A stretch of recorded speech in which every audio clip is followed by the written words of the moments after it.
So we had the kickoff press conference today for the AJ Ngannou fight. I don't think many people were expecting much from either of these guys by way of trash talk. It's not really their style, but we did get some interesting bits of information about the card and about future boxing events in Saudi Arabia, which I'll talk about in separate videos. But for whatever it's worth, if we're going to analyze the stuff that Joshua and Ngannou said, the body language and so on, they both look calm to me, particularly Francis Ngannou, who nearly always looks calm whenever I see him. Anthony Joshua, by his standards, looked calm as well. They said their piece, blah, blah, blah. It was all by the numbers, going through the motions. But when it came to the face-off between them, Anthony Joshua looked away first. Now, you guys know that when it comes to experienced fighters who have been there, seen it, done it, bought the t-shirt many times over, I will usually say that winning the stare down means nothing. They're too experienced for it to have any impact on them psychologically. But with Anthony Joshua, after this stare down, he made a point in the interview he did immediately afterwards, I think it was with DAZN, of saying that stare downs don't mean anything. The thing is, before the Usyk rematch, in the run-up to that fight, Anthony Joshua was desperately trying to win the stare down competition with Usyk, and he failed. There was one instance where AJ and Usyk were staring at each other for something like,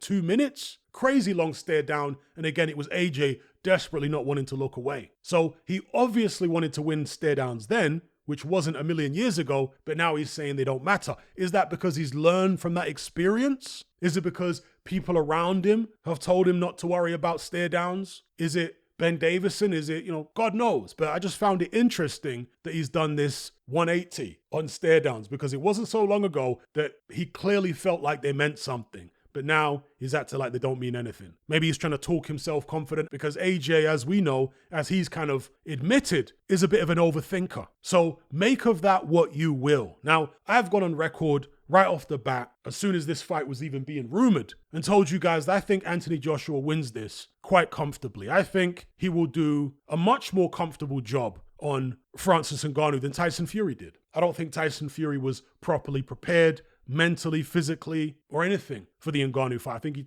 took it completely lightly. There was a discussion between some of the pundits there. They were talking about how AJ is going to match up against Ngannou compared to Fury against Ngannou. One of them, who I believe was involved in UFC in the past, was saying that he thinks AJ is a better matchup for Ngannou because AJ is more conventional. So AJ's moves will be easier to read. That's the basic gist of what he was saying. Whereas Darren Barker, and now that I mentioned Darren Barker, I realize it was DAZN, Darren Barker was saying he completely disagrees. Fury makes certain mistakes, or he made certain mistakes in the Ngannou fight, such as throwing a right hand and then falling over his feet. Now, you can call that a mistake, or you can also see it as kind of a veteran defensive move that some fighters utilize, where you throw a right hand and you immediately fall over your feet because the idea is you're going to smother any counters. AJ doesn't do that. He'll throw his shots and then he'll either move off to the side, move his head, put his arm up to block, but he won't fall in to smother the follow-ups.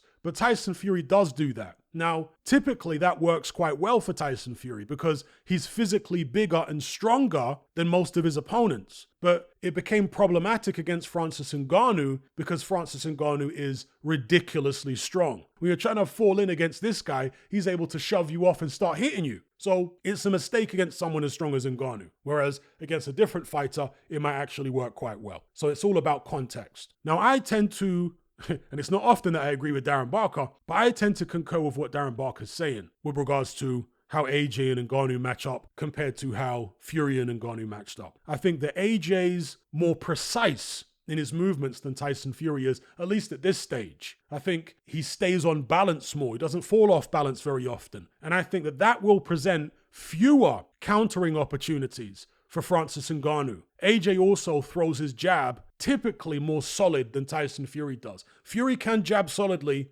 when he wants to. We saw that in the second Wilder fight in particular. And AJ can occasionally pull with his jab. We saw that in the Usyk fights. But generally speaking, AJ does pump his jab with a bit more authority than Tyson Fury typically does. Okay, certainly in the Ngannou fight. Also, AJ showed in the fight with Wallin an ability to land his jab against the southpaw. Tyson Fury really seems to struggle landing his jab against southpaws. He struggled to land his jab against Otto Wallin when they fought several years ago, and he certainly struggled to land his jab when Francis Ngannou turned southpaw, and when Dylan White turned southpaw in the first round of their bout a while back. So yeah, AJ's more precise movements, I think, are going to be a problem for Francis Ngannou because he's going to be punished for his mistakes in a more severe way. I think Ngannou will discover pretty quickly that AJ hits harder than Tyson Fury, and that AJ's got power from both sides. He can hit you with a left hook up front as a lead, or he can throw it when you're coming at him as a check hook. He can catch and counter with it. He's not as proficient as Dylan White, but he does do it from time to time. He's also got a right hand, uppercuts. He's got the whole arsenal, Anthony Joshua, of fast, crisp, powerful shots. And I think Ngannou will have a rude awakening when he realizes how out of his depth he is in this fight in terms of power punching skill in the middle of the ring. I think this is a fight where Ngannou's strange, unorthodox boxing skills won't be so effective for him as they were against Tyson Fury. I think if Ngannou's going to win or make a real fight of it, he's going to have to get stuck in. He's going to have to start throwing some wild haymakers. And many people expected Ngannou to produce that type of performance against Fury, but he didn't. He actually boxed. And that as well may have thrown Fury off a bit. But yeah, Ngannou in this fight with AJ, I think he's going to have to get stuck in. If he thinks he's going to stay on the outside and mess around with his jab and switch southpaw, I reckon he's going to get punished because his guard looks wide open to me. I know physical strength is something which you don't understand the significance of until you're in the ring with somebody, because you're from the outside looking in, you might think, why is he not doing this move and why is he not doing that move? It's because the guy is incredibly physically strong. As I explained with Tyson Fury, that defensive move he often makes where he throws a couple shots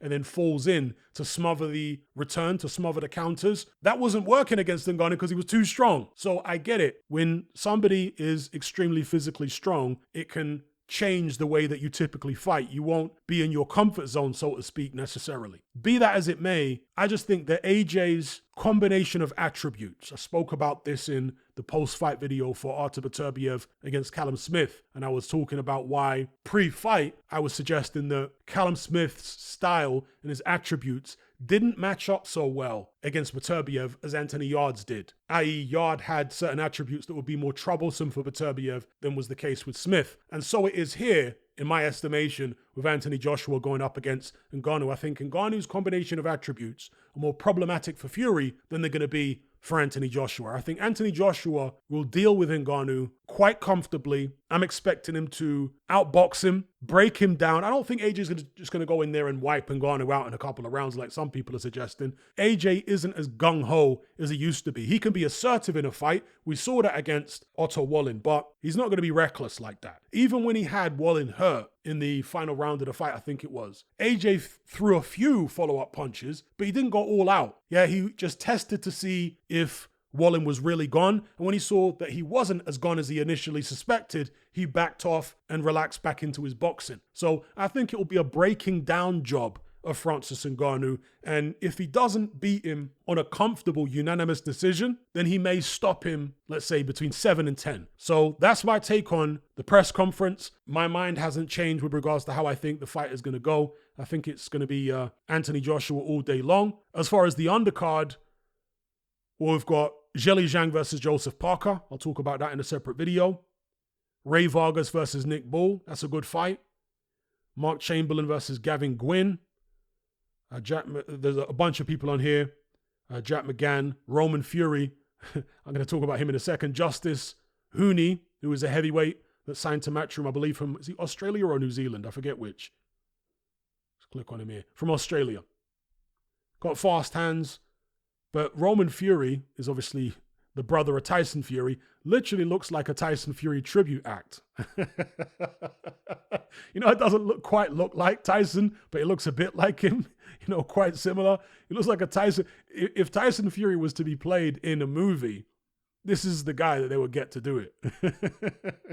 You know, like the Bob Marley movie that came out. That guy looks vaguely like Bob Marley. Yeah, they would get Roman Fury. Looks like a Tyson Fury tribute act. Anyway, just wanted to say that. But let me know what you guys think in the comment section below about the press conference for AJ and Ngannou. How did you think both guys looked? What observations did you make? Are you sick and tired of the mainstream mindset? Does the dogmatic conformity and pathological ignorance have you tearing your hair out in frustration? Then don't be alone. Come and join our brotherhood on Patreon. We stand as a beacon of reason against an army of insanity. You'll gain access to my weekly topical podcast where we take more deep dives than Jacques Cousteau on an endless variety of subjects. There's also videos, interviews, live Q&As, as well as a vast back catalogue of previous episodes, including my popular Confessions of a Nightclub Bouncer series. You can listen via the Patreon app or download in high-quality MP3. Connect with myself and hundreds of other members in our Element chat group. There's no contract, no commitment, you can cancel at any time, and it's cheaper than a Mickey D's McMuffin. Just head to my Patreon page via the link below this video and select the tier called the Brotherhood of Reason. I'll see you over there.